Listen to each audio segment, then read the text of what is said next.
स्वागत आहे मित्रांनो तुमचं स्टडी कल्चर यूट्यूब चॅनलवर. तर आज आपण बघणार आहोत सेट 7 एप्रिल 2024 रोजी जे आता एक्झाम होणार आहे, तर त्याच्यामध्ये मोस्ट इम्पॉर्टंट एक्सपेक्टेड MCQ अशी आपण घेणार आहोत. तर व्हिडिओ स्किप न करता पूर्ण बघा तरच लक्षात येईल.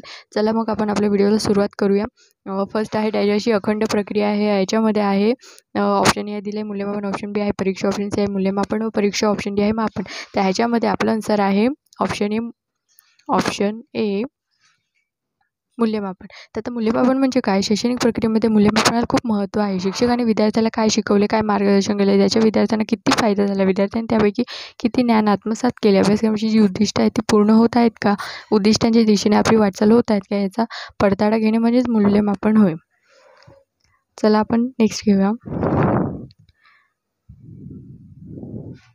जर विद्यार्थी वर्गात उपस्थित राहत नसेल तर तुम्ही डायजेस्ट ऑप्शन ए आहे त्याची कारणे जाणून दूर करण्याचा प्रयत्न कराल, ऑप्शन बी आहे शिकवण्याची पद्धत बदलाल, ऑप्शन सी आहे अनुपस्थित बदल विद्यार्थ्यात समजतील, ऑप्शन डी आहे सध्याच्या परिस्थितीत विद्यार्थी असेच करतात असे म्हणून दुर्लक्ष करा. ह्याच्यामध्ये आपलं आन्सर आहे ऑप्शन ए, त्याची कारणे जाणून दूर करण्याचा प्रयत्न करा. तर बरोबर आहे ना, वर्गात विद्यार्थी का येत नाही, का उपस्थित राहत नाही, तर त्याची तुम्ही कारणच जाणणार ना.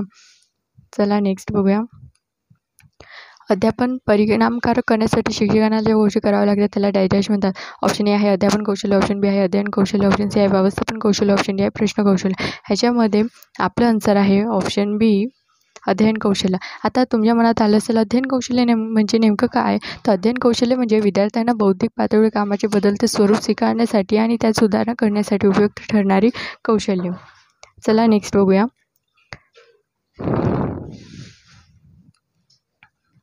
शिक्षणातून विद्यार्थ्याचा डायजेस्ट विकास साधायचा असतो. ऑप्शन ए आहे बोधात्मक, ऑप्शन बी आहे भावात्मक, ऑप्शन सी आहे क्रियात्मक, ऑप्शन डी आहे वरील सर्व. ह्याच्यामध्ये आपलं आन्सर आहे ऑप्शन डी वरील सर्व. बरोबर ना. शिक्षणाच्या विद्यार्थ्याचा कोणता विकास साधायचा असतो? बोधात्मकसुद्धा, भावात्मकसुद्धा आणि क्रियात्मकसुद्धा. चला नेक्स्ट बघूया. विद्यार्थ्यांची तर्कशक्ती, कल्पनाशक्ती, कार्यकारणभाव इत्यादी शक्तीची क्षमता वाढवल्यामुळे डायजेस्ट वर्तन बदल घडून येतो. ऑप्शन ए आहे बोधात्मक, ऑप्शन बी आहे क्रियात्मक, ऑप्शन सी आहे भावात्मक, ऑप्शन डी आहे मूल्यात्मक. तर ह्याच्यामध्ये आपलं आन्सर आहे ऑप्शन ए बोधात्मक. आता बोधात्मक म्हणजे काय? याच्यामध्ये काय असतं? या वर्तनामध्ये व्यक्तीच्या संवेदन, स्मरण, विचार, अध्ययन, भावना इत्यादींचा समावेश होतो. चला नेक्स्ट बघूया. अध्यापकांनी डायजेस्ट. ऑप्शन ए आहे विद्यार्थ्यांच्या शंकांचे निरसन करावे, ऑप्शन बी आहे विद्यार्थ्यांना स्वतः शंका सोडवण्यास सांगावे, ऑप्शन सी आहे विद्यार्थ्यांची शंका विचारल्यास टाळाटाळ करावी, ऑप्शन डी आहे पुस्तक वाचून शंका दूर करण्यास सांगावे. तर ह्याच्यामध्ये आपलं आन्सर आहे अध्यापकाने ऑप्शन ए विद्यार्थ्यांच्या शंकांचे निरसन करावे. नेक्स्ट. जेव्हा एखाद्या पाठ्यघटकांचे केवळ शाब्दिक स्पष्टीकरण करणे अशक्य असते तेव्हा त्याचा उपयोग करावा. ऑप्शन ए आहे श्रवण साधने, ऑप्शन बी आहे फलक लेखन, ऑप्शन सी आहे दृकश्राव्य, ऑप्शन डी आहे वरील सर्व. तर ह्याच्यामध्ये बघा आपलं आन्सर आहे ऑप्शन सी दृकश्राव्य. आता दृकश्राव्य म्हणजे काय? याच्यामध्ये काय येतं? एखाद्या माध्यमातून ज्यावेळेस आपण एखादी गोष्ट बघू शकतो व ऐकू शकतो अशा माध्यमांना आपण दृकश्राव्य म्हणतो. जसं की चित्रपट ते आपण बघू शकतो, दूरदर्शन आहे, व्हिडिओ कॅसेट आहे, त्यावरून तुम्हाला लक्षात आलंच असेल. नेक्स्ट बघूया. व्यावहारिक संशोधन आराखड्याचे डायजेस्ट घटक असतात. तर ह्याच्यामध्ये बघा आपलं आन्सर आहे ऑप्शन ए 4.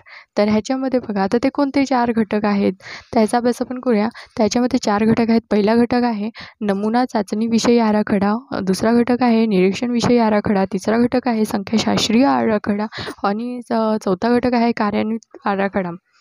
चला नेक्स्ट बघूया. निदात्मक संशोधन आराखड्यामध्ये डायजेस्ट प्राधान्य असते. ऑप्शन ए आहे समस्या निर्मितीची कारणे, ऑप्शन बी आहे समस्येची सोडवणूक, ऑप्शन बी आहे समस्येची सोडवणूक, ऑप्शन सी आहे समस्येचे वर्णन, ऑप्शन डी आहे समस्येची सखोल माहिती. ह्याच्यामध्ये बघा आपलं आन्सर आहे ऑप्शन बी समस्येची सोडवणूक. नेक्स्ट. संशोधन आराखडा हा डॅश आहे. ऑप्शन ए आहे तथ्य विश्लेषणानंतर तयार केला जातो, ऑप्शन बी आहे समस्या सूत्रणापूर्वी ठरविला जातो, ऑप्शन सी आहे गृहीतगृह ठरवल्यानंतर बनवला जातो, ऑप्शन डी आहे तथ्य संकलन नंतर तयार केला जातो. तर ह्याच्यामध्ये बघा आपलं आन्सर आहे ऑप्शन सी गृहीत कृत्य ठरवल्यानंतर बनवलं जातं. आता संशोधन आराखडा म्हणजे काय? तर ह्याच्यामध्ये बघा संशोधन आराखडा हा संशोधनातील महत्त्वाचे पाऊल आहे. नियंत्रित व अनियंत्रित वस्तुनिष्ठ व व्यक्तिनिष्ठ अशा सर्व प्रकारच्या संशोधनात तयार केली जाणाऱ्या अभ्यासासाठी योजना म्हणजे त्याला आपण संशोधन आराखडा असे म्हणतो. चला नेक्स्ट बघूया. सामाजिक संशोधनामध्ये डाटाचा समावेश असतो. ऑप्शन ए आहे नवीन तथ्य उजेडात आणि ऑप्शन बी आहे जुन्या तथ्यांचे प्रामाण्य सिद्ध करणे. ऑप्शन सी आहे शास्त्रीय नियमांचे स्पष्टीकरण करणे. ऑप्शन डी आहे वरील सर्व. त्याच्यामध्ये आपलं आन्सर आहे ऑप्शन डी वरील सर्व. नेक्स्ट, डाटाच्या शास्त्रीय अभ्यासाच्या पायऱ्या आहेत. ऑप्शन ए आहे वर्गीकरण, ऑप्शन बी आहे निरीक्षण, ऑप्शन सी आहे पूर्वकथन, ऑप्शन डी आहे वरील सर्व. त्याच्यामध्ये आपलं आन्सर आहे ऑप्शन सी पूर्वकथन. आता पूर्वकथन म्हणजे काय? संशोधनाच्या आधारावर विशिष्ट परिस्थितीमध्ये भविष्यात काय घडेल हे सांगणे म्हणजेच पूर्वकथन होय.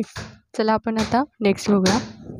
संशोधन कार्यासाठी डाटाची निवड करता येते. ऑप्शन ए आहे व्यक्ती, ऑप्शन बी आहे वस्तू, ऑप्शन सी आहे घटना, ऑप्शन डी आहे वरील सर्व. त्याच्यामध्ये आपलं आन्सर आहे ऑप्शन डी वरील सर्व.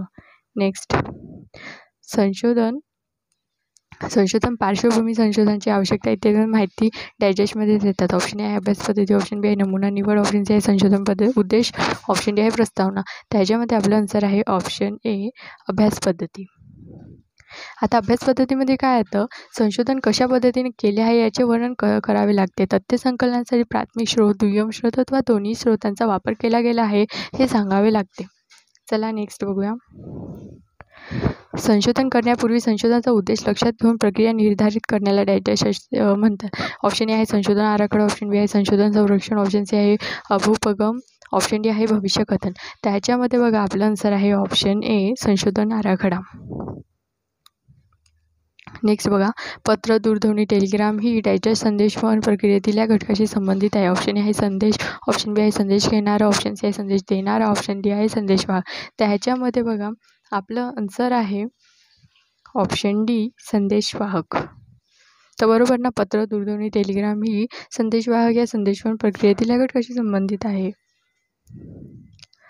नेक्स्ट बघा, तुम्ही वर्गात शिकवताना विद्यार्थी लक्ष देत नसेल तर तुम्ही काय कराल? ऑप्शन ए आहे वर्ग सोडून निघून जाल, ऑप्शन बी आहे विद्यार्थ्यांना रागावून त्यांचे लक्ष स्वतःकडे वळवा, ऑप्शन सी आहे विद्यार्थ्यांना त्यांची कारणे जाणून त्यानुसार उपाययोजना कराल, ऑप्शन डी आहे प्राचार्याकडे विद्यार्थ्यांची तक्रार करा. त्याच्यामध्ये बघा आपलं आन्सर आहे ऑप्शन सी विद्यार्थ्यांना त्यांचे कारण विचारून त्यानुसार उपाययोजना कराल. कारण की बघा हा क्वेश्चन वाचताच तुम्हाला लक्षात आलं पाहिजे. चला, नाटक, खेळ, प्रदर्शन इत्यादी डायजेस्ट होतं. ऑप्शन ए आहे दृक साधने, ऑप्शन बी आहे श्रवण साधने, ऑप्शन सी आहे कृतीयुक्त साधने, ऑप्शन डी आहे वरील सर्व.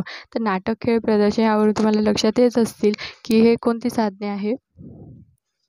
तुम्ही काय करायचं माहिती आहे का? असं थिंक करायचं. मी क्वेश्चन वाचते त्याआधीच तुम्ही रीड केलंच असेल तर तुम्ही थिंक करायचं की याचा आन्सर काय असू शकते. याच्यामुळे तुम्ही तर्क लावणार तर तुम्हाला याच्यामुळे खूप इझी असं जाईल. एक्झाममध्ये तुम्ही असे क्वेश्चन टायटल करू शकता. तर ह्याच्यामध्ये बघा, तर ह्याच्यामध्ये आपलं आन्सर येईल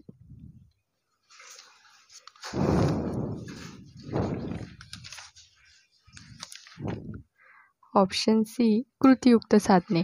तर बरोबर ना? नाटक, खेळ, प्रदर्शनामध्ये कृती होतं ते ही कृतीयुक्त साधने आहेत. चला नेक्स्ट बघा, संप्रेषण म्हणजे डायजेस्ट होय. ऑप्शन ए आहे संदेश ग्रहण, ऑप्शन बी आहे संदेशदाता, ऑप्शन सी आहे संदेशवहन, ऑप्शन डी आहे संदेश. त्याच्यामध्ये बघा आपला आन्सर आहे ऑप्शन सी संदेशवहन. संप्रेषण लक्षात ठेवा, संप्रेषण म्हणजे संदेशवहन आहे. नेक्स्ट बघा, एज्युसॅट प्रक्षेपण डाटाचा उपग्रह प्रक्षेपण केंद्रातून केले गेले. ऑप्शन ए आहे कल्पकम, ऑप्शन बी आहे मदुराई, ऑप्शन सी आहे श्रीहरिकोटा, ऑप्शन डी आहे तारापूर. हे खूप IMP असे क्वेश्चन आहे, तर तुम्ही लक्षात ठेवायचं आहे. तर बघा ह्याच्यामध्ये आपलं आन्सर आहे ऑप्शन सी श्रीहरिकोटा. तर बघा एज्युसॅट हा शैक्षणिक क्षेत्रासाठी कार्यरत राहणारा पहिला शैक्षणिक उपग्रह आहे. 20 सप्टेंबर 2004 लक्षात ठेवायचं आहे. 20 सप्टेंबर 2004 रोजी सतीश धवन अवकाश केंद्र श्रीहरिकोटा येथून याचे प्रक्षेपण करण्यात आले आहे. चला नेक्स्ट बघा, संदेशवहन ही डायजेस्ट प्रक्रिया आहे. ऑप्शन ए आहे सतत चालणारी, ऑप्शन बी आहे काल्पनिक, ऑप्शन सी आहे सतत न चालणारी, ऑप्शन डी आहे वरील सर्व. त्याच्यामध्ये संदेशवहन हे चालूच असते म्हणून याचं आन्सर आहे ऑप्शन ए सतत चालणारी. नेक्स्ट बघा, HTML हे डायजेस्ट आहे. ऑप्शन ए आहे संगणक सॉफ्टवेअर, ऑप्शन बी आहे संगणकीय भाषा, ऑप्शन सी आहे संगणकावरील खेळ, ऑप्शन डी आहे संगणकाचा एक भाग. त्याच्यामध्ये बघा आपलं आन्सर आहे ऑप्शन बी संगणकीय भाषा. आता ही HTML याचा आपण हा एक याचं PYQमध्ये आपला आहे. HTMLचा लॉंग फॉर्म विचारला होता, तर HTMLचा लॉंग फॉर्म आहे हायपरटेक्स्ट मार्कअप लँग्वेज आणि HTML ही एक संगणकीय भाषा आहे. लक्षात ठेवायचं आहे. नेक्स्ट बघा, एका शहरातील विविध नागरिकांची माहिती गोळा करणे म्हणजे डायजेशन. ऑप्शन ए आहे इन्फॉर्मेशन, ऑप्शन बी आहे स्टॅटिस्टिक, ऑप्शन सी आहे प्रोसेसिंग, ऑप्शन डी आहे डेटा. तर ह्याच्यामध्ये बघा आपलं आन्सर आहे ऑप्शन डी डेटा. एका शहरातील विविध नागरिकांची माहिती गोळा करणे म्हणजेच डेटा. तर आता बघा, प्रक्रिया न केलेल्या माहितीला डेटा म्हणतात. प्रक्रिया केलेल्या डेटाचे रूपांतर हे माहितीत होते, म्हणून आपलं आन्सर आहे ऑप्शन डी डेटा. नेक्स्ट बघा, भारतात माहिती तंत्रज्ञान कायदा केव्हा अंमलात आला. हा क्वेश्चन पण IMP आहे, तुम्हाला येऊ शकतो, म्हणून तुम्ही नोट डाऊन करून घ्या. भारतातील माहिती तंत्रज्ञान कायदा केव्हा अंमलात आलेला आहे. ऑप्शन ए आहे 2005, ऑप्शन बी आहे 1980, ऑप्शन सी आहे 2000, ऑप्शन डी आहे 1990. त्याच्यामध्ये बघा आपलं आन्सर आहे ऑप्शन सी 2000. आणि बघा 17 ऑक्टोंबर 2000 रोजी हा अधिसूचित करण्यात आला आहे, लक्षात ठेवायचं आहे. नेक्स्ट बघूया, खालीलपैकी मेमरी कोणत्या मेमरीचे आकारमान सर्वात लहान आहे. तर बघा ऑप्शन ए आहे टेराबाईट, ऑप्शन बी आहे गिगाबाईट, ऑप्शन सी आहे किलोबाईट, ऑप्शन डी आहे मेगाबाईट. आय थिंक याचा आन्सर सगळ्यांनाच माहिती असेल, त्यामुळे तरी हे जे छोटे छोटे क्वेश्चन याचे आपण सिली मिस्टेक असे करू शकतो, त्यामुळे लक्षात ठेवायचं आहे. सगळ्यात मेमरीचे कोणत्या आकारमान सर्वात लहान आहे, तर ऑप्शन सी आहे किलोबाईट. व्हिडिओ आवडल्यास लाईक करा, शेअर करा आणि कमेंट करा. आणि आता जी येणारी एक्झाम आहे त्याच्यासाठी तुम्ही तुमचा स्टडी फुल झालाच असेल तर तुम्ही एकदा PYQ क्वेश्चन पेपर घेऊन तो बघा तुम्ही ओरल, की तुम्हाला आन्सर म्हणजे तो क्वेश्चन सॉल्व करता येतो आहे का. काही अडचण असलं त्या टॉपिक रिलेटेड काही हे बघा, व्हिडिओज बघा, आणि थोडा थेरी पार्ट असेल तो थोडा रीड करून जा. त्यामुळे तुम्हाला खूप अधिक असा फायदा होईल आणि कॉन्फिडंट राहा मेन. थँक्यू.